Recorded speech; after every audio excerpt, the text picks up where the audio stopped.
Dear students, fundamentals of ഇൻവെസ്റ്റ്മെൻറ്റിനെ സംബന്ധിച്ച് കുറച്ച് പേര്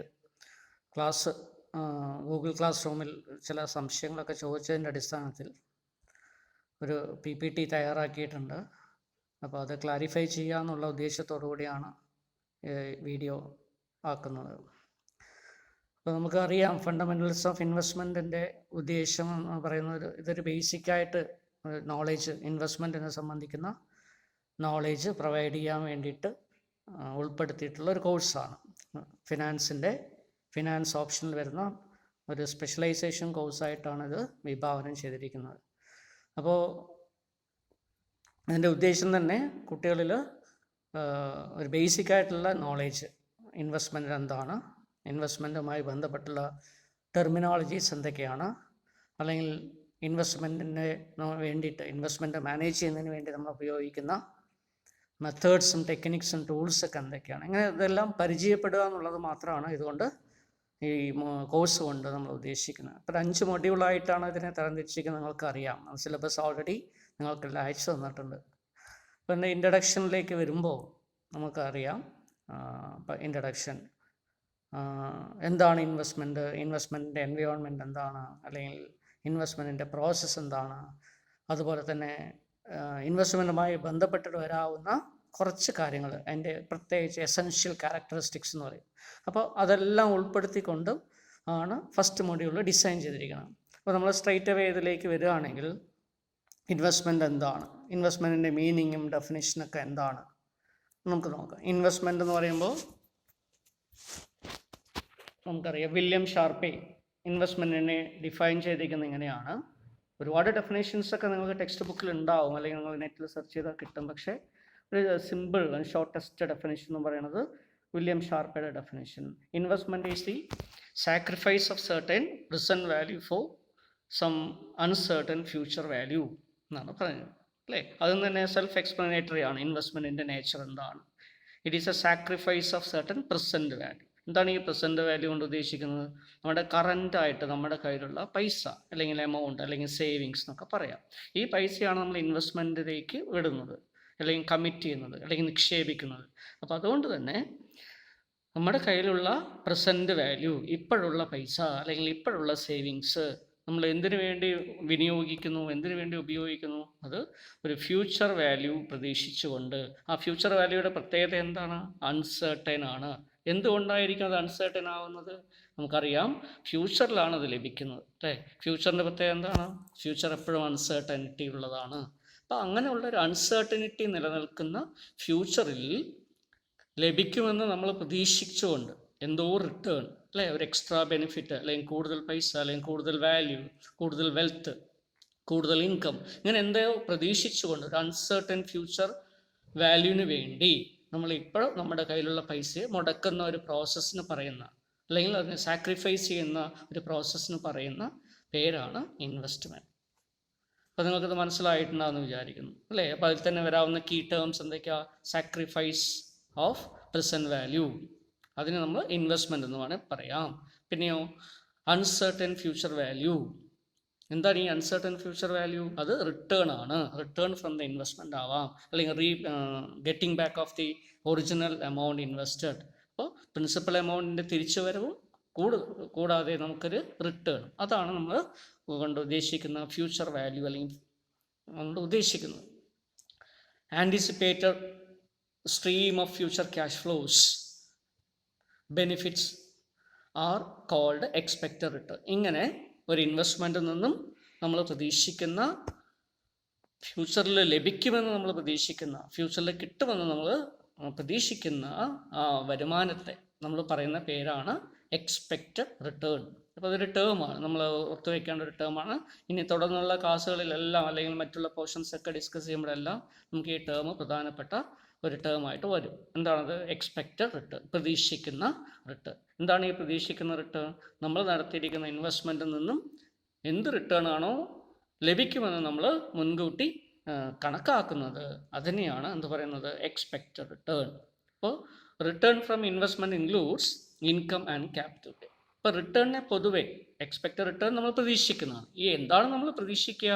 അപ്പോൾ ഈ റിട്ടേൺ എന്ന് പറയുന്ന ടേമിനെ നമ്മൾ സ്പ്ലിറ്റ് ചെയ്യുകയാണെങ്കിൽ, വിഭജിക്കുകയാണെങ്കിൽ അതിൽ രണ്ട് പ്രധാനപ്പെട്ട എലമെൻറ്റ്സ് ഉണ്ടാവും, ആസ്പെക്റ്റ് ഉണ്ടാവും. എന്തൊക്കെയാണത്? ഒന്ന്, നമ്മൾ നടത്തുന്ന ഇൻവെസ്റ്റ്മെൻറ്റിൽ നിന്നും റെഗുലറായിട്ട് പീരിയോഡിക്കലായിട്ട് നമുക്ക് ലഭിക്കുന്ന ഇൻകം. ഇൻകം എന്ന് പറഞ്ഞാൽ എന്തായിരിക്കും? ഇപ്പോൾ ഷെയറിലാണ് ഇൻവെസ്റ്റ് ചെയ്യുന്നതെങ്കിൽ അതിൽ നിന്നും വർഷാവർഷം കിട്ടുന്ന ഡിവിഡൻഡ് ആവാം. ഡിബഞ്ചറിലാണ് ഇൻവെസ്റ്റ് ചെയ്യുന്നതെങ്കിൽ അതിൽ നിന്നും നമുക്ക് ലഭിക്കുന്ന വർഷത്തിലോ അല്ലെങ്കിൽ ഹാഫ് ഇയർലി ബേസിസിലോ ആനുവലി ആയിട്ടോ ലഭിക്കുന്ന ഇൻട്രസ്റ്റ് ആവാം. ഇങ്ങനെയുള്ളതിനൊക്കെയാണ് നമ്മൾ എന്ത് പറയുന്നത്? ഇൻകം. അതുപോലെ ക്യാപിറ്റൽ ഗെയിൻ രണ്ടാമതായിട്ട് വരുന്ന എലമെൻ്റ് ആണെന്ത്? Capital gain. എന്താണ് ക്യാപിറ്റൽ ഗെയിൻ കൊണ്ട് ഉദ്ദേശിക്കുന്നത്? നമ്മൾ വാങ്ങിക്കുമ്പോൾ, ഇൻവെസ്റ്റ്മെൻറ്റ് ചെയ്യാൻ വേണ്ടി ഇൻവെസ്റ്റ്മെൻറ്റ് വാങ്ങിച്ചപ്പോൾ ഒരു വിലയായിരുന്നു നമുക്കുണ്ടായിരുന്നത്, അല്ലേ? ഒരു ഷെയറിൻ്റെ വില, ഒരു ഷെയർ വാങ്ങിച്ചെന്ന് വിചാരിക്കുക. അപ്പോൾ വാങ്ങിച്ച സമയത്ത് ഷെയറിന് ഒരു വിലയുണ്ട്. ഇനി കുറേ വർഷങ്ങൾ കഴിഞ്ഞിട്ടോ അല്ലെങ്കിൽ ഒരു നിശ്ചിത പീരീഡ് കഴിഞ്ഞിട്ടോ ആ ഷെയർ നമ്മൾ വിൽക്കുകയാണെങ്കിൽ അതിനൊരു വിലയുണ്ടാവും. അപ്പോൾ ഈ വിലകൾ തമ്മിലുള്ള വ്യത്യാസത്തെയാണ് നമ്മൾ ക്യാപിറ്റൽ ഗെയിൻ കൊണ്ട് ഉദ്ദേശിക്കുന്നത്. അപ്പോൾ capital gain is the difference between current market price or selling price and the purchase price of a share. അപ്പോൾ നമ്മൾ വാങ്ങിച്ച വില ഒരു ഭാഗത്തും അതുപോലെ തന്നെ വിൽക്കാൻ പോകുന്ന ഇപ്പോഴാണ് വിൽക്കുന്നതെങ്കിൽ ഇപ്പോൾ കിട്ടുന്ന വിൽപ്പന വില എന്താണോ, അല്ലെങ്കിൽ വിൽക്കാൻ ഉദ്ദേശിക്കുന്നില്ലെങ്കിൽ പോലും ഇപ്പോൾ കറണ്ട് ആയിട്ടുള്ള മാർക്കറ്റ് പ്രൈസ് എന്താണോ, ഇത് തമ്മിലുള്ള ഡിഫറൻസ്. ഫോർ എക്സാമ്പിൾ 100 രൂപയ്ക്ക് ഒരു ഷെയർ വാങ്ങിച്ചു, വിൽക്കാൻ പോകുന്ന സമയത്ത് ഇപ്പോൾ 150 രൂപയാണ് അതിൻ്റെ കറണ്ട് മാർക്കറ്റ് പ്രൈസ്. അപ്പോൾ 150 രൂപ നമ്മൾ വിറ്റ് കഴിഞ്ഞാൽ കിട്ടും. നമ്മൾ വാങ്ങിച്ച വില എത്രയാണ്? 100 രൂപ. അപ്പോൾ 100 രൂപ മുടക്കിയ ഒരു ഷെയർ നമുക്ക് 150 രൂപയായിട്ട് തിരിച്ചു കിട്ടുന്നു. അപ്പോൾ ഈ ഡിഫറൻസിന് 150 രൂപ കിട്ടി, 100 രൂപ നമ്മൾ മുടക്കി, ആ ഡിഫറൻസിന് നമ്മൾ പറയുന്ന പേര്, 50 രൂപയെ പറയുന്ന പേരാണ് ക്യാപിറ്റൽ ഗെയിൻ. അപ്പോൾ ക്യാപിറ്റൽ ഗെയിൻ എന്ന് പറയുന്ന ഒരു ഘടകവും ഉണ്ടാവും. അത് എപ്പോഴാണ് ക്യാപിറ്റൽ ഗെയിൻ കിട്ടുക? സാധാരണഗതിയിൽ ക്യാപിറ്റൽ ഗെയിൻ റിയലൈസ് ചെയ്യുന്നത് ഇൻവെസ്റ്റ്മെൻറ്റ് വിൽക്കുമ്പോഴോ അല്ലെങ്കിൽ ഇൻവെസ്റ്റ്മെൻറ്റ് നമ്മൾ റിയലൈസ് ചെയ്യുമ്പോഴോ ഇൻവെസ്റ്റ്മെൻറ്റിനെ നമ്മൾ ഒഴിവാക്കുമ്പോഴോ ഡിസ്പോസ് ചെയ്യുമ്പോഴൊക്കെയാണ് ക്യാപിറ്റൽ ഗെയിനുള്ള സാധ്യത. ഇൻകം എപ്പോഴാണ് കിട്ടുക? ഇൻകം റെഗുലറായിട്ട് ഇൻവെസ്റ്റ്മെൻറ്റ് ഉള്ളിടത്തോളം കാലം അല്ലെങ്കിൽ ഇൻവെസ്റ്റ്മെൻറ്റ് നിലനിൽക്കുന്ന സമയത്തെല്ലാം പീരിയോഡിക്കലായിട്ട് ഇയർലി ആയിട്ടോ ഹാഫ് ഇയർലി ആയിട്ടോ ഡിവിഡൻറ്റിൻ്റെ രൂപത്തിലോ ഇൻട്രസ്റ്റിൻ്റെ രൂപത്തിലെല്ലാം ഇൻകം ലഭിക്കും. അപ്പോൾ ഇത് രണ്ടും കൂടെ ചേരുന്നതിനെ പറയുന്ന പേരാണ് നമ്മൾ റിട്ടേൺ. അപ്പോൾ ഒരു ഇൻവെസ്റ്റ്മെൻറ്റിൻ്റെ ഏറ്റവും പ്രധാനപ്പെട്ട ഒരു ഫീച്ചറാണ്, ഒരു ക്യാരക്ടറിസ്റ്റിക് ആണ്, അല്ലെങ്കിൽ ഒരു എസെൻഷ്യൽ ക്യാരക്ടറിസ്റ്റിക്സ് ആയിട്ട് നമുക്ക് പറയാൻ പറ്റുന്നതാണ് എന്ത്? എൻ്റെ റിട്ടേൺ. അപ്പോൾ റിട്ടേൺ പ്രതീക്ഷിച്ചുകൊണ്ടാണ് നമ്മൾ ഇൻവെസ്റ്റ്മെൻറ്റ് ചെയ്യുക. അപ്പോൾ ആ റിട്ടേണിന് രണ്ട് ഘടകങ്ങളുണ്ട്. ഒന്ന് റെഗുലറായിട്ട് കിട്ടുന്ന ഇൻകം, വേറൊന്ന് വിൽക്കുന്ന സമയത്ത് നമുക്ക് റിയലൈസ് ചെയ്യാൻ പറ്റുന്ന ക്യാപിറ്റൽ ഗെയിൻ. ഇത് രണ്ടും കൂടി ചേരുന്നതിനെ റിട്ടേൺ എന്ന് പറയും. അപ്പോൾ ഈ ഇൻകത്തിൽ വരാവുന്ന income consist of dividend and interest എന്ന് ഞാൻ ഓൾറെഡി പറഞ്ഞതാണ്. Capital gain consist of the appreciation of investment. Okay, in the investment value ആയിട്ട് നമുക്ക് പറയാം, അല്ലെങ്കിൽ പ്രൈസ് ആയിട്ട് വേണമെങ്കിൽ പറയാം. അപ്പോൾ ഇങ്ങനെ ഇൻവെസ്റ്റ്മെൻറ്റിൻ്റെ വാല്യൂവിൽ വരുന്ന വ്യത്യാസം, ആ വ്യത്യാസത്തെ നമ്മൾ ക്യാപിറ്റൽ ഗെയിൻ ആയിട്ടും പറയുന്നു. അപ്പോൾ then investment involves risk and return. എന്താണ് ഇൻവെസ്റ്റ്മെൻറ്റിൻ്റെ പ്രത്യേകത? ഫ്യൂച്ചറിൽ നമ്മൾ പ്രതീക്ഷിച്ചിട്ടുള്ള ഒരു റിട്ടേൺ വേണ്ടിയിട്ടാണ് നമ്മളിപ്പോൾ മുടക്കുന്നത്. അപ്പോൾ ഫ്യൂച്ചർ അൺസർട്ടൺ ആയതുകൊണ്ട് തന്നെ അവിടെ എന്തുണ്ടാവും? റിസ്ക് എന്ന് പറയുന്ന ഒരു എലമെൻറ്റ് ഉണ്ടാവും. അപ്പോൾ അതുകൊണ്ട് തന്നെ ഇൻകത്തിന് അല്ലെങ്കിൽ നമ്മൾ ക്യാപിറ്റൽ ഗെയിനിന് അതുപോലെ തന്നെ നമ്മൾ പ്രതീക്ഷിക്കുന്ന ടോട്ടൽ റിട്ടേണിന് ചിലപ്പോൾ കുറവ് വരാനോ കിട്ടാതിരിക്കാനോ നഷ്ടമായിട്ട് വരാനോ ഒക്കെ സാധ്യതയുണ്ട്. ഈ സാധ്യതകളെ പറയുന്ന പേരാണ് റിസ്ക് എന്ന് പറയുന്നത്. അപ്പോൾ investment involves risk of return and risk of capital. രണ്ടിലും അല്ലേ? ക്യാപിറ്റലിൻ്റെ റീപേയ്മെൻറ്റ്, നമ്മൾ മുടക്കിയ പൈസ ചിലപ്പോൾ തിരിച്ച് കിട്ടിയില്ല എന്ന് വരാം, അല്ലേ? ഇപ്പോഴെല്ലാം നമുക്ക് മാർക്കറ്റിൽ അറിയാൻ പറ്റും, ഷെയർ പ്രൈസൊക്കെ വളരെ വളരെ കുറഞ്ഞു നിൽക്കുകയാണ്. അപ്പോൾ നേരത്തെ ഒരു വർഷം മുമ്പോ അല്ലെങ്കിൽ ഒരു 4 മാസം മുമ്പ് ലോക്ക്ഡൗൺ ഒക്കെ വരുന്നതിന് മുമ്പ് ഒരു പക്ഷേ 200 രൂപയ്ക്ക് ഒരു ഷെയർ വാങ്ങിച്ച ഒരാൾക്ക് ചിലപ്പോൾ അയാളുടെ പൈസ 200 രൂപ പോലും കിട്ടില്ല. ഇപ്പോൾ ചിലപ്പോൾ അത് 100 രൂപയായിട്ടോ ചിലപ്പോൾ 80 രൂപയായിട്ടൊക്കെ കുറഞ്ഞു പോയിട്ടുണ്ടാവാം. ലോക്ക്ഡൗണിൻ്റെ പ്രത്യേകത കണ്ടും അതുപോലെ തന്നെ എക്കണോമിക് ആക്ടിവിറ്റിയിൽ വന്നിട്ടുള്ള സ്ലോ ഡൗണിൻ്റെയൊക്കെ ഫലമായി ഷെയറിൻ്റെ പ്രൈസ് ചിലപ്പോൾ കുറഞ്ഞു പോയിട്ടുണ്ടാകും. അപ്പോൾ ക്യാപിറ്റലിൻ്റെ റീപേയ്മെൻറ്റ് തന്നെ റിസ്ക് ആയിട്ട് മാറുന്നു. അതിൽ നിന്നുള്ള ഇൻകം ചിലപ്പോൾ ഒരു ഷെയർ വാങ്ങിച്ചു, അതിൽ നിന്നും ഓരോ വർഷവും 10 രൂപ ഡിവിഡൻഡ് കിട്ടുന്നതാണ് പ്രതീക്ഷിച്ചെങ്കിൽ ചിലപ്പോൾ അത് കിട്ടിയില്ല എന്ന് വരാം. കാരണം ബിസിനസ്സൊക്കെ തടസ്സപ്പെട്ടു, സെയിൽസൊക്കെ കുറഞ്ഞു പോയിട്ടുണ്ടാവാം, പ്രോഫിറ്റൊക്കെ കുറയും, അതുകൊണ്ട് റിട്ടേണിലും അല്ലെങ്കിൽ ഇൻകത്തിലും കുറവ് വരാൻ സാധ്യതയുണ്ട്. ഇങ്ങനെ വരാവുന്ന ഈ reduction in the expected return, അല്ലെങ്കിൽ chance of not getting expected return, chance of losing the capital, ഇതിനെയൊക്കെ നമ്മൾ ചേർത്ത് പറയുന്ന പേരാണ് റിസ്ക്. ഓക്കെ, അപ്പോൾ പ്രധാനമായിട്ട് ഇൻവെസ്റ്റ്മെൻറ്റിൻ്റെ കുറച്ച് ബേസിക് ആയിട്ടുള്ള കാര്യങ്ങളാണ് ഇൻട്രഡക്ഷൻ്റെ ഭാഗമായിട്ട് ഞാൻ പറഞ്ഞത്. ഓക്കെ, നമുക്ക് ഇനി ഇൻവെസ്റ്റ്മെൻറ്റിൻ്റെ ഒരു എൻവയോൺമെൻറ്റിനെ കുറിച്ച് നോക്കാം. എന്താണ് അടുത്ത സ്ലൈഡിൽ നമുക്ക് നോക്കുകയാണെങ്കിൽ ഇൻവെസ്റ്റ്മെൻറ്റ് എൻവയോൺമെൻറ്റിനെ കുറിച്ചാണ് പറയുന്നത്. എന്താണ് ഇൻവെസ്റ്റ്മെൻറ്റ് എൻവയോൺമെൻറ്റ്? ഒരു ഇൻവെസ്റ്റ്മെൻറ്റ് എൻവയോൺമെൻറ്റിൽ പ്രധാനമായിട്ടും ഉണ്ടാവുന്ന ഘടകങ്ങൾ എന്ന് പറയുന്ന ആരൊക്കെ ചേർന്നാണ്, അല്ലെങ്കിൽ എന്തെല്ലാം ഉൾപ്പെടുന്നതാണ് ഒരു ഇൻവെസ്റ്റ്മെൻറ്റ് എൻവയോൺമെൻറ്റ്? ബിസിനസ് എൻവയോൺമെൻ്റ് ഒക്കെ നമ്മൾ കേട്ടിട്ടുണ്ടാവും അല്ലേ, പഠിച്ചിട്ടുമുണ്ട് അല്ലേ. എന്താ ബിസിനസ്സും അതിനെ ചുറ്റി വരുന്ന അല്ലെങ്കിൽ അതിനുമായി ചുറ്റുപാടും ഉള്ള ഇൻറ്റേർണലും എക്സ്റ്റേർണലും ഒക്കെ ആയിട്ട് വരാവുന്ന കുറേ ഘടകങ്ങളെ, ഫോഴ്സസ് ആൻഡ് ഫാക്ടേഴ്സ്, അതിനെയാണ് നമ്മൾ എൻവയോൺമെൻറ്റ് കൊണ്ട് പറയുന്നത്, ബിസിനസ് എൻവയോൺമെൻറ്റ് എന്ന് പറയുന്നത്. അതുപോലെ ഇൻവെസ്റ്റ്മെൻറ്റിനും ഒരു എൻവയോൺമെൻറ്റ്, ഒരു ചുറ്റുപാടുണ്ട്. എന്തൊക്കെയാണ് അതിൽ ഉൾപ്പെടാവുന്ന ഘടകങ്ങൾ? അപ്പോൾ എൻവയോൺമെൻറ്റ്, നമ്മൾ ഇൻവെസ്റ്റ്മെൻറ്റ് എൻവയോൺമെൻറ്റ് പരിശോധിക്കുകയാണെങ്കിൽ പ്രധാനമായിട്ടും വരാവുന്ന ഘടകങ്ങൾ ഇതൊക്കെയാണ്. അതിൽ നമുക്ക് ഇൻവെസ്റ്റ് ചെയ്യാൻ ആവശ്യമായിട്ടുള്ള ആദ്യമായിട്ട് എന്താ ആവശ്യമുണ്ട്? സെക്യൂരിറ്റീസ് ആവശ്യമുണ്ട്. എന്താണ് ഈ സെക്യൂരിറ്റി കൊണ്ട് ഉദ്ദേശിക്കുന്നത്? ഇനി നമ്മൾ തുടർന്നുള്ള ക്ലാസ്സുകളിലോ അല്ലെങ്കിൽ മറ്റുള്ള പോർഷൻസിലെല്ലാം ഇത് പറയുന്ന ഒരു ടേമാണിത്, സെക്യൂരിറ്റീസ്. സെക്യൂരിറ്റീസ് കൊണ്ട് അർത്ഥമാക്കുന്നത് മാർക്കറ്റ് ചെയ്യാൻ പറ്റുന്ന, മാർക്കറ്റിലൂടെ ട്രേഡ് ചെയ്യാൻ പറ്റുന്ന ഷെയർസിനെയോ ഡിബഞ്ചറുകളെയോ ഡെറിവേറ്റീവ് ഇൻസ്ട്രുമെൻസിനെയോ അങ്ങനെയുള്ള ഇൻസ്ട്രുമെൻസിനെ കളക്റ്റീവായിട്ട് പറയുന്ന പേരാണ് സെക്യൂരിറ്റീസ്. അപ്പോൾ ഈ സെക്യൂരിറ്റീസ് ആണ് നമ്മൾ ഇൻവെസ്റ്റ് ചെയ്യാൻ ഉദ്ദേശിക്കുന്ന മാധ്യമം. അത് വാങ്ങിക്കുന്നതോടുകൂടി അതിൻ്റെ ഓണറായിട്ട് മാറുന്നു, അത് വിൽക്കുമ്പോൾ നമ്മൾ ഡിസ്പോസ് ചെയ്യുന്നു. ഇങ്ങനെ സെക്യൂരിറ്റീസ് നമുക്ക് ആവശ്യമാണ് ഇൻവെസ്റ്റ് ചെയ്യാൻ വേണ്ടി. അത് നമുക്ക് വേറെ രീതിയിൽ പറഞ്ഞു കഴിഞ്ഞാൽ ഫിനാൻഷ്യൽ അസറ്റ്സ് എന്നൊക്കെ പറയാം. അപ്പോൾ അതിൽ സെക്യൂരിറ്റീസ് മാത്രമല്ല, നോൺ സെക്യൂരിറ്റൈസ്ഡ് ആയിട്ടുള്ള വേറെയും ഒട്ടനവധി ഇൻവെസ്റ്റ്മെൻറ്റ് ആൾട്ടർനേറ്റീവ്സ് ഉണ്ട്.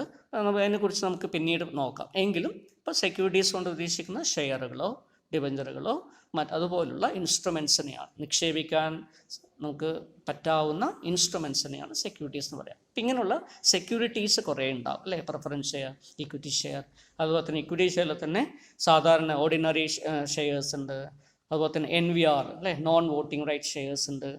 അപ്പോൾ DVR ഷെയർ ഉണ്ട്, ഡിഫറൻ്റ്ലി ആയിട്ടുള്ള ഡിഫറൻഷ്യൽ വോട്ടിംഗ് റൈറ്റ്സ് ഷെയർസ് ഉണ്ട്. ഇങ്ങനെ ഷെയർസിൽ തന്നെ വ്യത്യാസങ്ങൾ വരും. അതുപോലെ ഡിബഞ്ചറുകൾ, നമുക്ക് ഡിബഞ്ചർ എടുത്ത് നോക്കുകയാണെങ്കിൽ നമ്മൾ അതിനെന്ത് പറയാറുണ്ട്? കൺവേർട്ടബിൾ ഡിബഞ്ചർ ഉണ്ട്, നോൺ കൺവേർട്ടബിൾ ഡിബഞ്ചർ ഉണ്ട് അല്ലേ, റിഡീമബിൾ ഉണ്ട്, ഇറഡീമബിൾ ഉണ്ട്. ഓക്കെ, ഇങ്ങനെ പാർട്ട്ലി കൺവേർട്ടബിൾ ഉണ്ട്, ഫുള്ളി കൺവേർട്ടബിൾ ഉണ്ട്, നോൺ കൺവേർട്ടബിൾ ഉണ്ട്.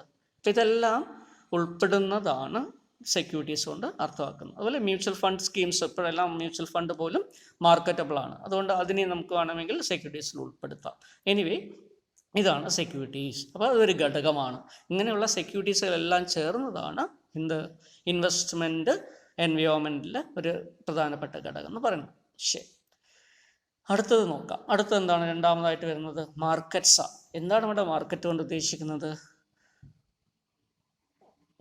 സെക്യൂരിറ്റീസ്, ഇൻവെസ്റ്റ്മെൻറ്റിന് ആവശ്യമുള്ള സെക്യൂരിറ്റികൾ വാങ്ങിക്കുകയോ വിൽക്കുകയോ കൈമാറ്റം ചെയ്യുകയോ ഒക്കെ ചെയ്യാനുള്ളൊരു മെക്കാനിസം അല്ലേ, ഒരു പ്ലേസോ മെക്കാനിസോ, അതിനെ പറയുന്ന പേരാണ് നമ്മൾ മാർക്കറ്റ് എന്ന് പറയുന്നത്.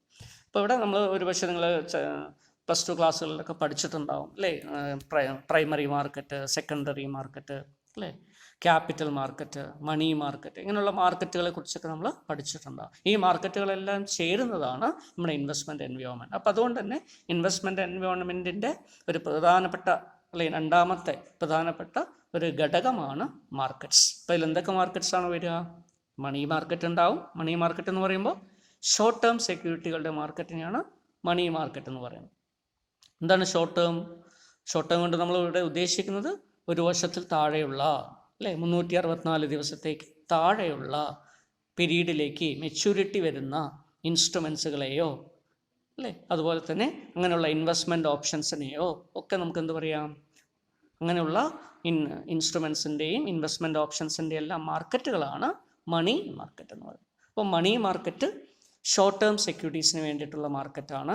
അല്ലേ? അത് നിങ്ങൾ ഒരുപക്ഷെ റിസർവ് ബാങ്കിൻ്റെയൊക്കെ അനൗൺസ്മെൻ്റ് ഒക്കെ കേട്ടിട്ടുണ്ടാവും, അല്ലെങ്കിൽ ഒരു ക്രെഡിറ്റ് പോളിസിയുടെ ഭാഗമായിട്ടൊക്കെ അനൗൺസ്മെൻ്റ് ഒക്കെ ചെയ്യുമ്പോൾ അവർ പറയാണ് റിപ്പോ മാർക്കറ്റ്, അല്ലേ? Repo rate, reverse repo rate, ഇതൊക്കെ ഒരു മാർക്കറ്റാണ്. അത്യാവശ്യം ബാങ്കുകൾക്ക് പൈസ കടമായിട്ട് വേണ്ടി വരുമ്പോൾ റിസർവ് ബാങ്കിന് കടമെടുക്കാൻ പറ്റുന്നതും, അതുപോലെ തന്നെ ബാങ്കുകളുടെ കൈവശം വളരെ കൂടുതൽ ക്യാഷ് ഉണ്ടെങ്കിൽ അത് റിസർവ് ബാങ്കിലേക്ക് നൽകുന്നതിനൊക്കെ വേണ്ടിയിട്ടുള്ള ഇൻസ്ട്രുമെൻറ്റ്സ് ആണ് റിപ്പോ, റിവേഴ്സ് റിപ്പോ. ഇതിനെക്കുറിച്ച് നമ്മൾ പിന്നീട് ഡീറ്റെയിൽ ആയിട്ട് മറ്റുള്ള കോഴ്സിലൊക്കെ പഠിക്കും, അല്ലെങ്കിൽ ഇതിൽ തന്നെ നമ്മൾ പിന്നീട് പഠിക്കും.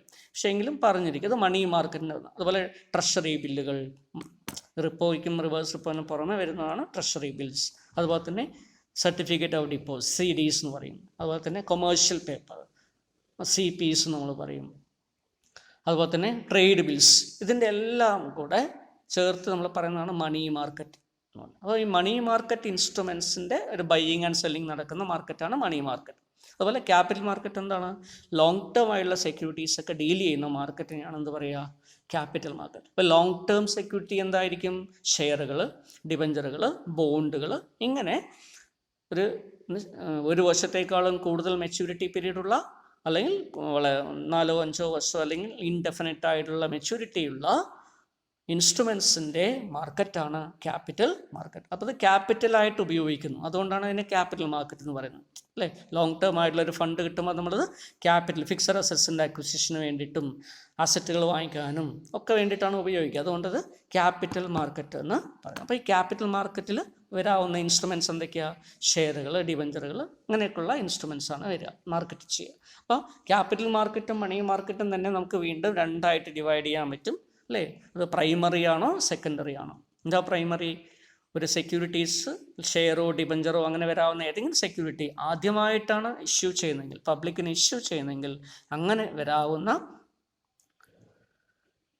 ഇഷ്യൂവിനെ അല്ലെങ്കിൽ മാർക്കറ്റിനെ, അതിൻ്റെ മാർക്കറ്റിനെ നമുക്കെന്ത് പറയാം? പ്രൈമറി മാർക്കറ്റ് എന്ന് പറയാം. പക്ഷേ ഓൾറെഡി ഇഷ്യൂ ചെയ്തിട്ടുള്ള, നിലവിൽ ഉണ്ട്, ഓൾറെഡി ഇഷ്യൂ ചെയ്ത് കഴിഞ്ഞു, അങ്ങനെയുള്ള ഷെയർസ് ഒരാൾക്ക് വാങ്ങിക്കണം എന്ന് ആഗ്രഹമുണ്ട്, അതുപോലെ തന്നെ മറ്റൊരാൾക്ക് വിൽക്കണം എന്ന് ആഗ്രഹമുണ്ട്. ഇങ്ങനെയുള്ള എക്സിസ്റ്റിംഗ് സെക്യൂരിറ്റികളുടെ, ഷെയർസിൻ്റെയും ഡിബഞ്ചറുകളുടെയൊക്കെ വാങ്ങലും വിൽക്കലും ഒക്കെ നടക്കുന്ന ഒരു മാർക്കറ്റിനെ നമുക്ക് എന്ത് പറയാം? സെക്കൻഡറി മാർക്കറ്റ് എന്ന് പറയും. അപ്പോൾ സ്റ്റോക്ക് മാർക്കറ്റുകളൊക്കെ സെക്കൻഡറി മാർക്കറ്റുകളാണ്. സ്റ്റോക്ക് എക്സ്ചേഞ്ച് അല്ലെങ്കിൽ സ്റ്റോക്ക് മാർക്കറ്റിലൂടെയാണ് നമ്മൾ എക്സിസ്റ്റിംഗ് ആയിട്ടുള്ള കമ്പനികളുടെ എക്സിസ്റ്റിംഗ് ആയിട്ടുള്ള ഷെയറുകളും സെക്യൂരിറ്റികളൊക്കെ വാങ്ങിക്കുകയും വിൽക്കുകയും ചെയ്യുന്നത്. അപ്പോൾ ഇങ്ങനെയുള്ള ഒരു മാർക്കറ്റ് മെക്കാനിസം എന്തിൻ്റെ ഭാഗമാണ്? ഇൻവെസ്റ്റ്മെൻറ്റ് എൻവയോൺമെൻറ്റിൻ്റെ ഭാഗമായിട്ടുണ്ട്. അപ്പോൾ ഇതാണ് രണ്ടാമത്തെ പ്രധാനപ്പെട്ട ഘടകം എന്ന് പറയുന്നത്. ദെൻ മൂന്നാമത്തെ ഘടകം എന്നായിട്ട് നമ്മൾ നോക്കുകയാണെങ്കിൽ ഇൻ്റർമീഡിയറീസ്. എന്താണ് ഇൻ്റർമീഡിയറീസ്? നമുക്കറിയാം, ഒരു ഫിനാൻഷ്യൽ മാർക്കറ്റിൽ അല്ലെങ്കിൽ ഒരു മാർക്കറ്റിൽ, ക്യാപിറ്റൽ മാർക്കറ്റ് ആയിക്കോട്ടെ, മണി മാർക്കറ്റ് ആയിക്കോട്ടെ, ഇവിടെ എല്ലാം ഇൻവെസ്റ്റ്മെൻറ്റ് ചെയ്യണമെങ്കിൽ ഇൻവെസ്റ്റർക്ക്, ആരാണ് ഇൻവെസ്റ്റർ എന്ന് പറയുന്നത്? പൈസ സേവിങ്സ് കൈവശമുള്ള, സർപ്ലസ് ഫണ്ട് കൈവശമുള്ള ആളാണ് ഇൻവെസ്റ്റർ. ഇത് വ്യക്തിയാവാം, സ്ഥാപനങ്ങളാവാം, ഗവൺമെൻറ് ആവാം. ഇങ്ങനെയുള്ള ഇൻവെസ്റ്റേഴ്സിന്, അല്ലേ, വാങ്ങിക്കാൻ താല്പര്യമുള്ള ആളുകൾക്ക് വിൽക്കാൻ താല്പര്യമുള്ള ആളുകളുമായിട്ട് എന്ത് ചെയ്യണം? കണ്ടെത്തേണ്ടതായിട്ടുണ്ട്. വാങ്ങിക്കുന്ന ആൾ ഒരു സ്ഥലത്തായിരിക്കാം, വിൽക്കുന്ന ആൾ മറ്റൊരു സ്ഥലത്തായിരിക്കും. ഇവരെ തമ്മിൽ മീറ്റ് ചെയ്യിപ്പിക്കണമെങ്കിൽ നമുക്ക് അതിനെന്ത് ആവശ്യമുണ്ട്? ചില ഇൻ്റർമീഡിയറീസിൻ്റെ ആവശ്യമുണ്ട്. ഇപ്പോൾ ഇൻ്റർമീഡിയറീസ് കൊണ്ട് ഉദ്ദേശിക്കുന്നത് ഫിനാൻഷ്യൽ ഇൻസ്റ്റിറ്റ്യൂഷൻസ് ആവാം, ബാങ്കുകളാവാം, അതുപോലെ തന്നെ ഫിനാൻഷ്യൽ സർവീസുകൾ പ്രൊവൈഡ് ചെയ്യുന്ന ഇൻസ്റ്റിറ്റ്യൂഷൻസ് ആവാം. ഇങ്ങനെയുള്ള ഇൻസ്റ്റിറ്റ്യൂഷൻസ് ഒക്കെ എന്തിനു വേണ്ടി പ്രവർത്തിക്കുന്നു? ഇൻ്റർമീഡിയറി ആയിട്ട് പ്രവർത്തിക്കുന്നു. ആരുടെ ഇൻ്റർമീഡിയറി ആയിട്ട് പ്രവർത്തിക്കുന്നു? ഇൻവെസ്റ്റേഴ്സും മാർക്കറ്റും തമ്മിലുള്ള ഇൻ്റർമീഡിയറി ആയിട്ടോ, ബയേഴ്സും സെല്ലേഴ്സും തമ്മിലുള്ള ഇൻ്റർമീഡിയറി ആയിട്ടോ ഒക്കെ പ്രവർത്തിക്കുന്നുണ്ട്, അല്ലേ? നമുക്കറിയാവുന്നതാണ് സ്റ്റോക്ക് ബ്രോക്കേഴ്സ്. അപ്പോൾ ഷെയറുകൾ നമ്മൾ വാങ്ങിക്കണമെങ്കിൽ നമ്മൾ ആരെയാണ് അപ്രോച്ച് ചെയ്യുക? ഒരു ഷെയർ ബ്രോക്കർ അല്ലെങ്കിൽ സ്റ്റോക്ക് ബ്രോക്കറെ അപ്രോച്ച് ചെയ്യും. അവരാണ് നമുക്ക് വേണ്ടിയിട്ട് എന്ത് ചെയ്യുന്നത്? ഷെയർ മാർക്കറ്റിൽ നിന്ന് വാങ്ങിക്കുന്നത്. അപ്പോൾ ആ രീതിയിൽ അവർ സ്റ്റോക്ക് ബ്രോക്കർ അല്ലെങ്കിൽ ഷെയർ ബ്രോക്കർ ആരാണ്? ഇൻ്റർമീഡിയറി ആണ്. ഒരു കൊമേഴ്ഷ്യൽ ബാങ്കിലൂടെയാണ് നമ്മൾ ഫണ്ട് ട്രാൻസ്ഫർ ചെയ്യുന്നത്. വാങ്ങിക്കുന്ന ആൾ വിൽക്കുന്ന ആൾക്ക് കൊടുക്കുന്ന കൺസിഡറേഷൻ എന്തിലൂടെ പാസ് ചെയ്യുന്നു? അക്കൗണ്ടിലൂടെ ട്രാൻസ്ഫർ ചെയ്യുന്നു. അപ്പോൾ ബാങ്ക് എന്തായിട്ട് ആക്ട് ചെയ്യുന്നു? ഒരു ഇൻ്റർമീഡിയറി ആയിട്ട് ആക്ട് ചെയ്യുന്നു, അല്ലേ? അതുപോലെ തന്നെ ഷെയർ ഇഷ്യൂ ചെയ്യാമെന്ന് വിചാരിക്കുക, പ്രൈമറി ആയിട്ട് ആദ്യമായിട്ട് ഷെയർ ഇഷ്യൂ ചെയ്യാണ്. അപ്പോൾ ചിലപ്പോൾ നമുക്ക് എന്ത് ചെയ്യേണ്ടി വരും? അതിനെ അണ്ടർ റൈറ്റിംഗ് ചെയ്യേണ്ടി വരും, അപ്പോൾ അണ്ടർ റൈറ്റേഴ്സ് അവരെന്തായിട്ട് ആക്ട് ചെയ്യുന്നു? ഇൻ്റർമീഡിയറി ആയിട്ട് ആക്ട് ചെയ്യുന്നു. ഷെയർ ഇഷ്യൂ ചെയ്യുമ്പോൾ പ്രോസ്പെക്ടസ് തയ്യാറാക്കുക, അതുപോലെ തന്നെ ലീഗൽ കംപ്ലയൻസ് ഒക്കെ ചെയ്തെടുക്കുക, അതുപോലെ തന്നെ റിട്ടേൺസ് ഒക്കെ ഫയൽ ചെയ്യുക, അങ്ങനെ ഒട്ടനവധി ഡോക്യുമെൻറ്റേഷനായിട്ട് റിലേറ്റഡ് ആയിട്ടുള്ള ലീഗൽ പ്രോസസ്സ് ഉണ്ട്. ഇതെല്ലാം കംപ്ലൈ ചെയ്യുന്നതിന് വേണ്ടി, ഇഷ്യൂ മാനേജ് ചെയ്യുന്നതിന് വേണ്ടി നമ്മൾ ലീഡ് മർച്ചൻറ്റ് ബാങ്കുകളെ ഏർപ്പാടാക്കാറുണ്ട്. അപ്പോൾ ഇങ്ങനെയുള്ള ലീഡ് മർച്ചൻറ്റ് ബാങ്ക്സ് എന്താണ്? ഒരു ഇൻ്റർമീഡിയറിയാണ്. അതുപോലെ തന്നെയാണ് ഫിനാൻഷ്യൽ സർവീസ് പ്രൊവൈഡ് ചെയ്യുന്ന മറ്റുള്ള ഇൻസ്റ്റിറ്റ്യൂഷൻസ്. അപ്പോൾ ഇങ്ങനെ വരാവുന്ന ഒരു മാർക്കറ്റിൻ്റെ ഭാഗമായിട്ട് പ്രവർത്തിക്കുന്ന, ഇൻവെസ്റ്റ്മെൻറ്റിൻ്റെ ഭാഗമായിട്ട് പ്രവർത്തിക്കുന്ന ഇൻസ്റ്റിറ്റ്യൂഷൻസിനെയും അതുപോലെ തന്നെ ഫോഴ്സസിനെയും എല്ലാം നമുക്ക് ചേർത്തിട്ട് എന്ത് പറയാം? ഇൻ്റർമീഡിയറീസ് എന്ന് പറയാം. ഇവരും എന്തിൻ്റെ ഭാഗം തന്നെയാണ്? ഇൻവെസ്റ്റ്മെൻറ്റ് എൻവയോൺമെൻറ്റിൻ്റെ ഭാഗമാണ്. അടുത്തതായിട്ട് നോക്കുകയാണെങ്കിൽ പ്രധാനമായിട്ടും വരുന്ന ഒരു ഘടകമാണ് ഇൻവെസ്റ്റേഴ്സ്.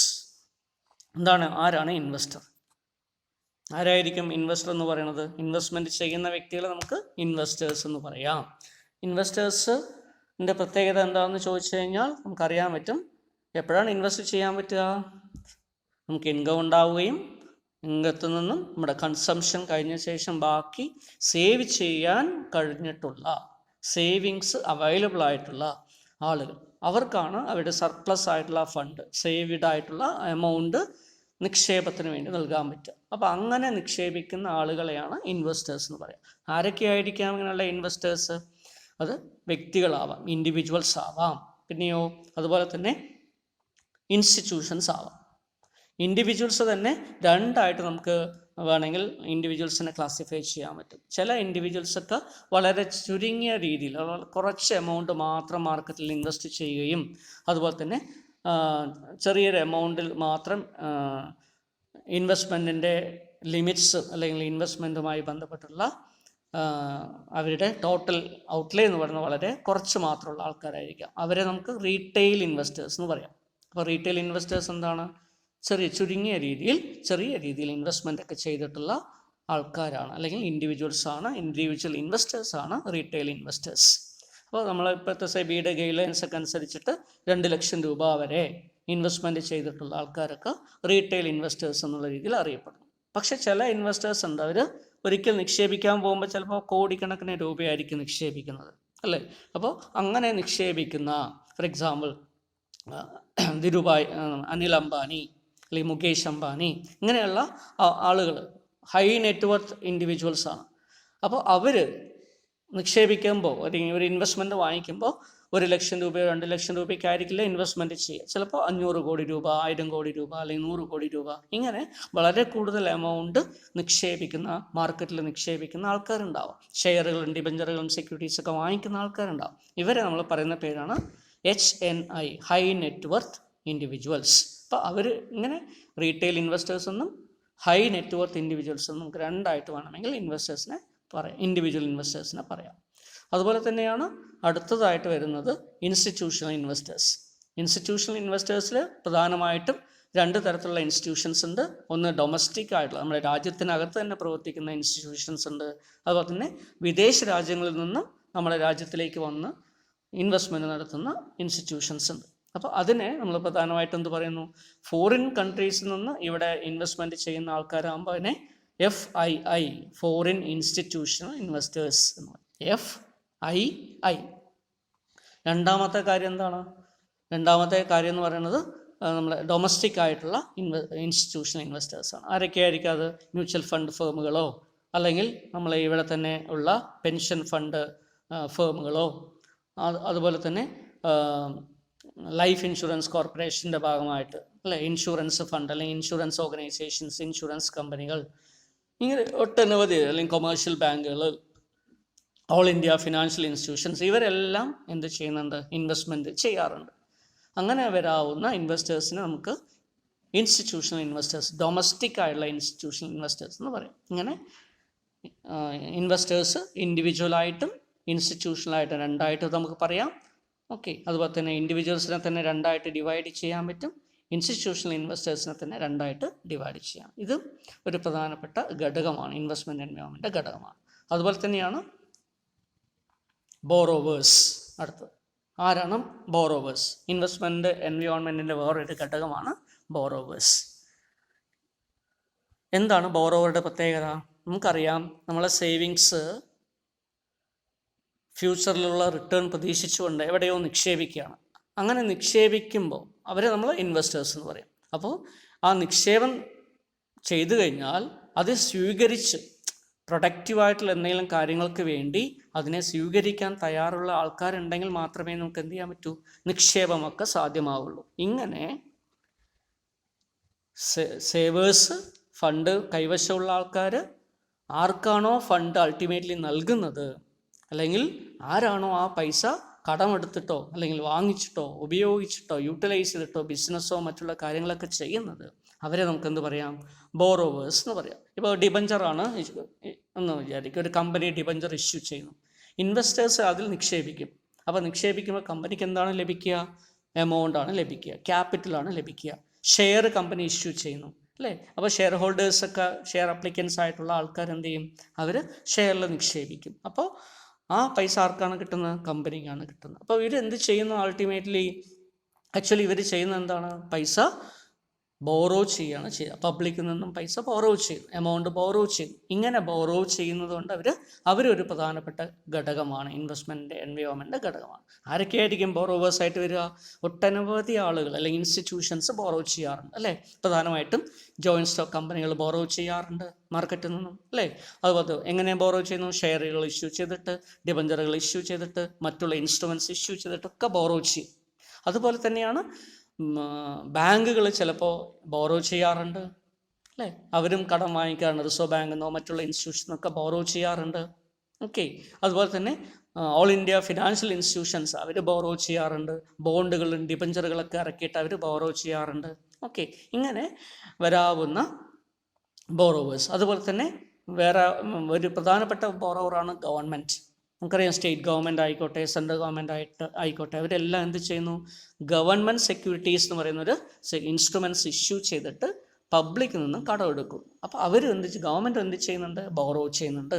ഇങ്ങനെ എമൗണ്ട്, സർപ്ലസ് ആയിട്ടുള്ള എമൗണ്ട് സേവ് ചെയ്തിട്ടുള്ള ആളുകളിൽ നിന്നും ഉപയോഗിക്കുന്നതിന് വേണ്ടി കടം വാങ്ങിക്കുന്ന ആൾക്കാരാണ് അല്ലെങ്കിൽ ഇൻസ്റ്റിറ്റ്യൂഷൻസിനെയാണ് നമ്മൾ ബോറോവേഴ്സ് എന്ന് പറയുക. അപ്പോൾ ഇവരുടെ എക്സിസ്റ്റൻസ് തന്നെയാണ് നമുക്ക് ഇൻവെസ്റ്റ്മെൻറ്റിനുള്ള സാധ്യതയായിട്ട് വരുന്നത്. ഓക്കെ, അപ്പോൾ അതുകൊണ്ട് ബോറോവേഴ്സും ഒരു പ്രധാനപ്പെട്ട ഘടകമായിട്ട് പറയാം. ഇനി അവസാനമായിട്ട് നമുക്ക് നോക്കാനുള്ള ഒരു എലമെൻ്റ് എന്ന് പറയുന്നത് എന്താ, റെഗുലേറ്റേഴ്സാണ്. എന്താണ് റെഗുലേറ്റർ? ആരാണ് റെഗുലേറ്റേഴ്സ്? നമുക്കറിയാം, റെഗുലേറ്റേഴ്സിൻ്റെ പ്രത്യേകത, ഒരു മാർക്കറ്റിൽ ഒരു മാർക്കറ്റ് മെക്കാനിസം കറക്റ്റായിട്ട് നടക്കണമെങ്കിൽ, ജസ്റ്റ് ഫുള്ളായിട്ടുള്ള രീതിയിൽ നടക്കണമെങ്കിൽ ഒക്കെ എന്താ ആവശ്യമായിട്ട് വരും, ഒരു നിയന്ത്രണം ആവശ്യമായിട്ട് വരും അല്ലേ. അപ്പോൾ ആ നിയന്ത്രണം നടത്തുന്ന ഏജൻസികളെയോ ഇൻസ്റ്റിറ്റ്യൂഷൻസിനെയോ മെക്കാനിസത്തെയോ ഒക്കെ നമുക്ക് എന്ത് പറയാം, റെഗുലേറ്റേഴ്സ് എന്ന് പറയാം. അപ്പോൾ മാർക്കറ്റിനെ റെഗുലേറ്റ് ചെയ്യണം, ഇൻസ്ട്രുമെൻസിനെ റെഗുലേറ്റ് ചെയ്യണം, ഇൻ്റർമീഡിയറീസിനെ റെഗുലേറ്റ് ചെയ്യണം, അതുപോലെ തന്നെ ഇൻവെസ്റ്റേഴ്സിനെ റെഗുലേറ്റ് ചെയ്യണം, ബോറോവേഴ്സിനെ റെഗുലേറ്റ് ചെയ്യണം. അപ്പോൾ ഇവരെല്ലാം നിയന്ത്രിച്ചാൽ മാത്രമേ ഒരു ക്രെഡിബിൾ ആയിട്ടുള്ള, ഒരു ഫെയ്ത്ത്ഫുൾ ആയിട്ടുള്ള, ട്രസ്റ്റ് വർത്തി ആയിട്ടുള്ള ഒരു എൻവയോൺമെൻറ്റ്, ഇൻവെസ്റ്റ്മെൻറ്റിൻ്റെ എൻവയോൺമെൻറ്റ് നമുക്ക് നിലനിർത്താൻ പറ്റും. അപ്പോൾ ഒരു ക്രെഡിബിൾ ആയിട്ടുള്ള ഇൻവെസ്റ്റ്മെൻറ്റ് എൻവയോൺമെൻറ്റിന് നമുക്ക് റെഗുലേറ്റേഴ്സിൻ്റെ സാന്നിധ്യം വളരെ അത്യന്താപേക്ഷിതമാണ്. അപ്പോൾ അങ്ങനെയുള്ള റെഗുലേറ്റേഴ്സും ഇൻവെസ്റ്റ്മെൻറ്റ് എൻവയോൺമെൻറ്റിൻ്റെ ഒരു ഘടകമായിട്ട് തന്നെ നിലനിൽക്കുന്നു. ആരൊക്കെയാണ് നമ്മുടെ ഇന്ത്യയെ സംബന്ധിച്ചിടത്തോളം റെഗുലേറ്റേഴ്സായിട്ട് വരിക അല്ലേ? ആരൊക്കെയാണ് റെഗുലേറ്റർ എന്ന് പറയുക? നമുക്കറിയാം, മണി മാർക്കറ്റിനെയൊക്കെ റെഗുലേറ്റ് ചെയ്യുന്നതിന് വേണ്ടി ഒരു റെഗുലേറ്റർ ഉണ്ട്, നമുക്കറിയാവുന്നതാണ്. അത് Reserve Bank of India, RBI ആണ്. അപ്പോൾ അത് ഷോർട്ട് ടേം ആയിട്ടുള്ള money circulation, money flow, currency flow ഇതെല്ലാം നിയന്ത്രിക്കുന്നതിന് വേണ്ടിയിട്ടുള്ളൊരു ഏജൻസി ആയിട്ട് ഇന്ത്യയിൽ പ്രവർത്തിക്കുന്നു. സെൻട്രൽ ബാങ്കാണ് അല്ലേ, ഇന്ത്യയുടെ സെൻട്രൽ ബാങ്കാണ്. അപ്പോൾ സെൻട്രൽ ബാങ്കിൻ്റെ ഫംഗ്ഷൻ്റെ ഭാഗമായിട്ട് മോണിറ്ററി പോളിസീസൊക്കെ നിശ്ചയിക്കുകയും മോണിറ്ററി മാനേജ്മെൻറ്റ് ചെയ്യുകയും ക്രെഡിറ്റ് പോളിസീസൊക്കെ നിശ്ചയിക്കുകയും ക്രെഡിറ്റ് മാനേജ്മെൻ്റ് ഒക്കെ ചെയ്യുകയും അതിനാവശ്യമായുള്ള റെഗുലേഷൻസൊക്കെ കൊണ്ടുവരികയും ഒക്കെ ചെയ്യുകയാണ് RBI ചെയ്യുന്നത്.